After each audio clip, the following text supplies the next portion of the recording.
আজকে হলো সেই দিনটা যে দিনটার জন্য আমরা এই বড়দি বাড়িতে এসেছি।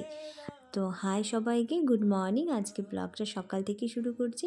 সকাল সকাল উঠে আমার ভাগ্নি চলে যাচ্ছিল স্কুলে, ওর মর্নিং স্কুল তো, কিন্তু ওর স্কুল যেতে একদম আজকে ইচ্ছে করছে না। যেহেতু আমরা এসেছি তাই ওর খুব মজা, আর এদিকে স্কুলেও যেতে হবে যেহেতু এক্সাম কাছে। ও চলে গেল আর আমিও এসে স্নান কমপ্লিট করে নিয়ে একটু ছাদের রোদে চুল শুকোচ্ছিলাম। এইবার আমি আর দিদি মিলে যাচ্ছি একটু দোকানে, দোকান থেকে কিছু জিনিসও আনবো বলে। আবার এসে ছাদে যখন উঠেছি দেখছি এখানটায় অনেক গাছ লাগিয়েছে জিজু, দেখতে খুব ভালোই লাগছে। আর এই দিকটায় দিদির রান্নাও কমপ্লিট হয়ে গিয়েছিল। আর ভেতরে মাসি মানে দিদির শাশুড়ি সব যত ভাজা আছে সব করছিল, 5 রকমের ভাজা আর শাক আর অনেক কিছু ছিল। আর আমি একটু জিজুর সাথে মিষ্টি দই আনতে গিয়েছিলাম, এসেই সব কিছু আবার অ্যারেঞ্জ করে দিদিকে হেল্প করে দিচ্ছিলাম।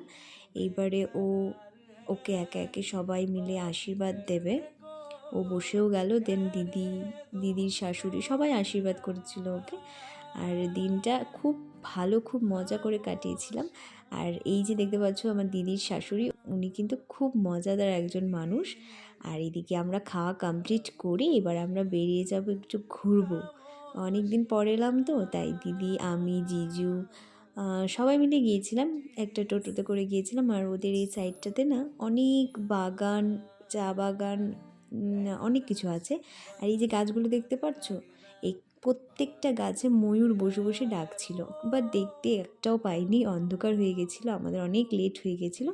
আর এখানে অপেক্ষা করব না, অনেক পশু পাখি বেরোনোর ভয় আছে, তাই আমরা এবার চলে যাব। এবার এসেছি একটা মাসির বাড়িতে, যে দিদির বিয়ে ওরই মাসি। তো ওই মাসির বাড়িতে আসার পর আমরাও অনেক মজা করছিলাম। দেন আমাদের ফার্স্টে দিয়েছিল চিড়ার পোলাও, তারপর ম্যাগি। আমাদের আজকে খেতে খেতে দিন তো একদম শেষ, আমরা আর খেতেই পারছিলাম না। আজকের মতন বাই।